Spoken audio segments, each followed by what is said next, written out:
entre le riche et le pauvre, il n'y a pas la même morale.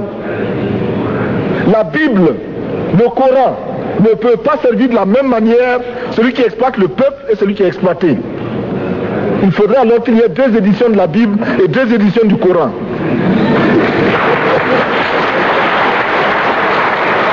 Nous ne pouvons pas accepter qu'on nous parle de dignité. Nous ne pouvons pas accepter que l'on nous parle de mérite de ceux qui payent et de perte de confiance vis-à-vis de ceux qui ne paieraient pas.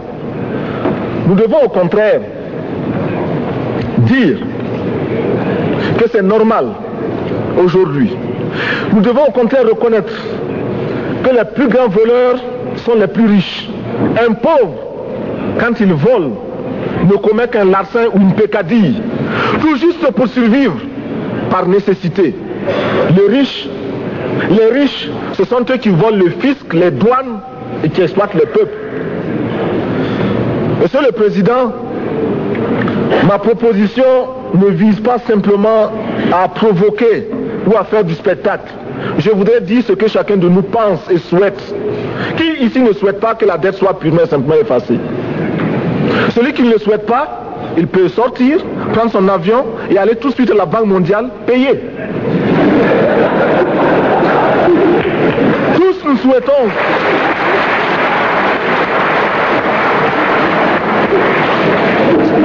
ma proposition n'est pas non plus, je ne voudrais pas que l'on prenne la proposition du Burkina Faso comme celle qui viendrait de la part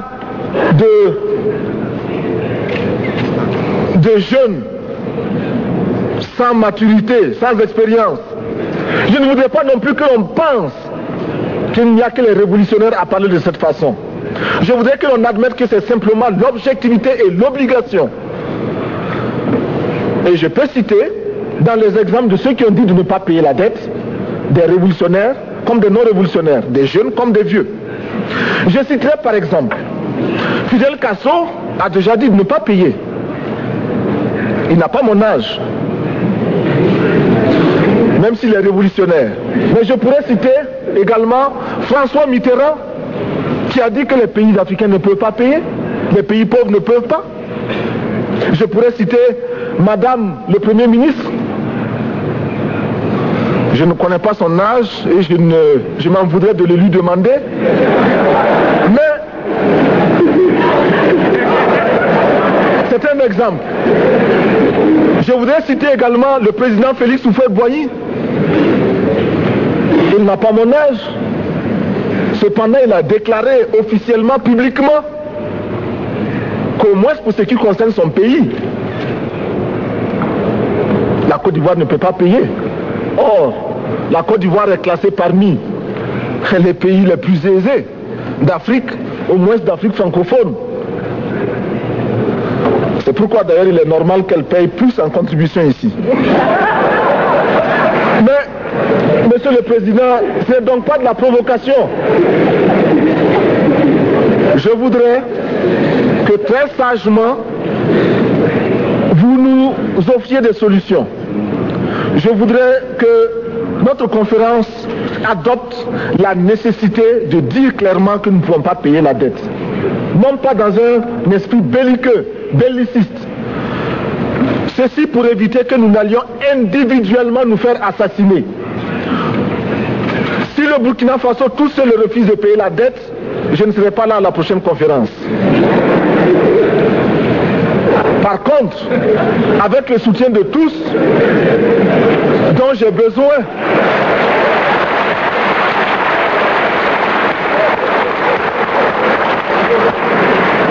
avec le soutien de tous, nous pourrons éviter de payer. Et en évitant de payer, nous pourrons à notre développement.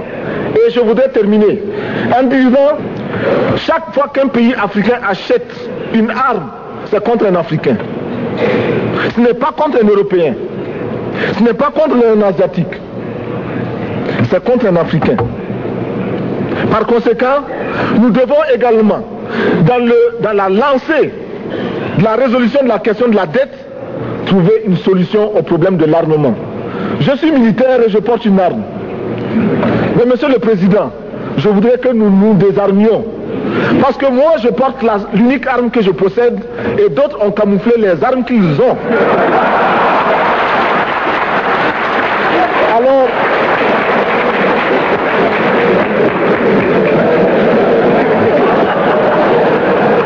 Alors, chers frères, avec le soutien de tous, nous pourrons faire la paix chez nous. Nous pourrons également utiliser ces immenses potentialités pour développer l'Afrique, parce que notre sous-sol sont riches. Nous avons suffisamment de bras et nous avons un marché immense, très vaste, du nord au sud, de l'est à l'ouest.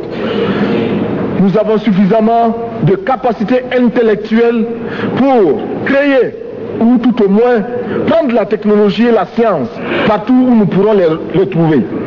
Monsieur le Président, faisons en sorte que nous mettions au point ce front uni d'Addis Abeba contre la dette.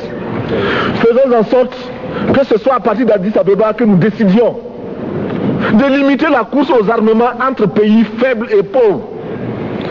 Les gourdins et les coutelas que nous achetons sont inutiles.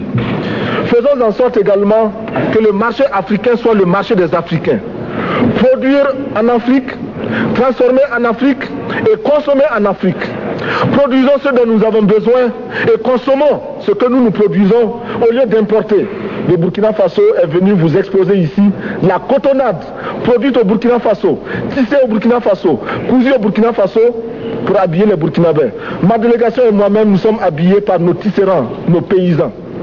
Il n'y a pas un seul fil qui vienne de l'Europe ou de l'Amérique. Je ne fais pas un défilé de mode, mais je voudrais simplement dire que nous devons accepter de vivre africain. C'est la seule façon de vivre libre et de vivre digne. Je vous remercie, Monsieur le Président. La patrie ou la mort, nous vaincrons.